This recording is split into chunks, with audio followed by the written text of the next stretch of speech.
Habang ako'y nasa gilid at si inang umiiyak sa aking harapan, bata pa lamang ako'y nasanay na sa kalungkutan. Ang aming bahay ay hindi ko may tuturing na tahanan, kundi isang itabladong punong-puno ng kasalanan.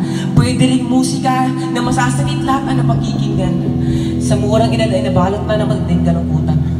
Imbis na pagkain ay bote ng alak na nasa lamesa. Rumaragas ang aking luha at para bang wala ng pag-asa. Sa bahay namin, demonyo ang nasa gitna, habang ako'y nasa gilid at walang balak na lumaban pa. Ito ba ang sinasabi nilang tahanan? Pero bakit parati akong nasasaktan? Mga paano at bakit sa aking isipan ay hindi ko na malayan? Ako na pala ay nilalamon na naman ang problema. Mga salita at memorya na bumabagabag sa aking tenga. Kaya ako'y nag-aantay na lang ng isang himala. Sabi nila, ako rin yung laging dapat magaling. Walang pahinga kahit umiyak na sa silid aralin. Talinong sa katan, hindi pagod o damdamin. Kaya kahit luhaan, kailangan pa rin gumiti sa kanilang paningin. Dapat mataas, dapat maayos, dapat ikaw. Ngunit sa loob ko yung tiyong-tiring nauubos. Gusto kong sumigaw, gusto kong tumakbo. Ngunit saan nga ba kung wala namang ligtas na dako? Ako yung kabataang hinahanap ang sarili sa mundong hindi ko mawari. Akala ko ba masaya sa mundong ito, pero bakit ganito? Tila hindi ko pa rin alam kung saan ako patungo. Sinubukan kong tumakas sa sakit, ngunit kahit saan man magpunta ay dala ko pa rin ang pait. Laging tanong sa aking sarili, sino ba talaga ako? At may halaga pa ba ako sa mundong ito? Gulong-gulo na ang aking isipan. Hinang-hina na ang aking katawan. Lunod na lunod na ang aking isipan. At hindi ko na alam na mali na pala ang landas na aking nilakaran. At ngayon, gusto ko nang sabihin, kaya ko pa ba? Tahimik lang ko sa bawat sulok ng silid, habang tawa nila ay parang matalim na sandig. Tinatawag nila kung pangit, mahina, kakaiba. Parang kasalanan na maging ako, di ba? Araw-araw pasad ko ang bigat ng mga salita. Nasugat sa puso, ayaw maghilom sinta. Ngumiti ako kahit gusto ko nang sumuko. Kasi sa mundong mamaduri, sinong tutulong sa tulad ko? Tahimik lang ako, pero puno ng sugat. Nasanay na mag-isa, tanging music ang kasama. Gusto ng kausap, pero walang malapitan. Sino bang lilingap sa pagod kong daan? Kung lahat ng aking kwento ay lungkot na walang humpay na ulan. Ni Minsay, pinangarap kong may mga pansin sa puso kong mag-isang umiiyak sa dilim. Minsay, tumatawa kasama ang mga barkada, pero sa likod ng mga tawang iyon ay biro lang pala. At ngayon, pangarap kong may makapansin kahit isang tapik sa abaga. Totoo nga pala ang kasabihan, sa una lang masaya.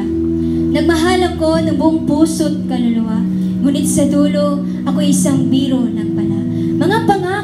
Mga pangako niya ay parang bula sa hangin. Iniwan akong walang maramdaman kundi sakit at hangin. Ang bawat sugat ng aking tinikom, natuto akong bumangon kahit luha man lang ang nalikom. Ngayon, hindi na ako alipin ng aking kahapon. Minahal ko ng sarili ko kahit ako lang ang meron. Pagbulag ng mata, cellphone agad sa kamay. Tinitignan ang ganda nilang tila walang sablay. Paputi, payat, perpektong anyo sa larawan, habang ako'y nagtatago sa balat na di karapat dapat hangaan. Sabi nila, love yourself, pero paano kung di ko kaya? Kung bawat scroll ay paalala ng kulang sa aking ganda. Ngumiti ako sa litrato, pilit kong ginaganda, kahit alam kong ako'y nakatago sa isang maskara. Bawat like ay gamot na panandalian, pero pagkatapos, balik sa sugat ng nakaraan. Laro. Isang larong kinaaliwan ng mga kabataan. Kabataang nilululong ang lahat sa isang libangan. Libangan na parang bang yan lang ang kaligayahan. Aplikasyon ay sira ng bawat kinabukasan. Ilang gawain na kaya'y nalipasan na sa rason mong mamaya naman. At sa bawat cellphone tutok na tukat, hugasay na bubulok na. At sa bawat panalo'y pinapahalagahan. Utos ng nanay, di mo nga mapakinggan. Sumisigaw na nga sa larong iyong kinahalikan. Laging sa iyo'y sumasampa. Biblia ang laging dala. Nag-aalay ng oras, gawa ko'y tila'y banal at walang katumbas. Nagdarasal sa harap ng tao, iti ay parang kay perpekto. Ngunit sa puso, may ginaw at yabang na pilit itinatago. Tumutulong sa iba, tila awa ang dala. Ngunit bawat kilos at salita ay puro pansarili lang ang nakikita. Sinasabi kong sumusunod ako.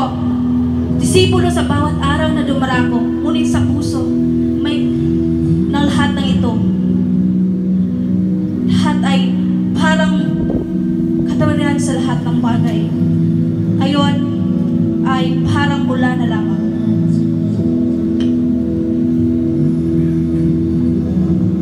Akala ko tapos na, pero kay Kristo nagsimula. Ang bahay na magulo, ngayon punong-puno na ng pag-asa.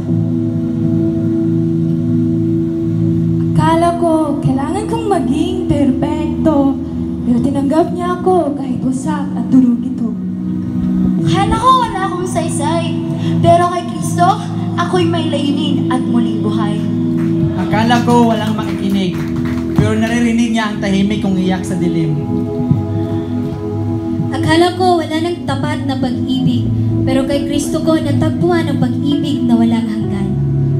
Akala ko wala ang gamot sa sakit, pero si Kristo lang pala ang lunas sa pusong napunit. Akala ko kailangan kong ikumpara ang aking sarili, ngunit sa Kanya, natutunan kong may halaga at ganda ang bawat bahagi. Akala ko wala nang daan pabalik, pero kay Kristo, may kapatawaran at panibagong pag-ibig. Akala ko kilala ko na siya, ngayon, naintindihan ko na, siya pala ang dahilan ng lahat ng pagkalito at pasakit na aking nadama. Akala namin tapos na, pero si Kristo pala ang simula. Sa gitna ng sigawan, ingay at dilim, siya ang Diyos na walang hanggan at gabay sa mga pusong damdamin. Ba't iba man ang sakit o laban ng aming nakaraan, ngunit isa na ang lunas, tanging kanyang pagmamahal. Sa Kanya ko, natutunang patawarin ang sakit at bumangon sa bawat pagkadapa at takot.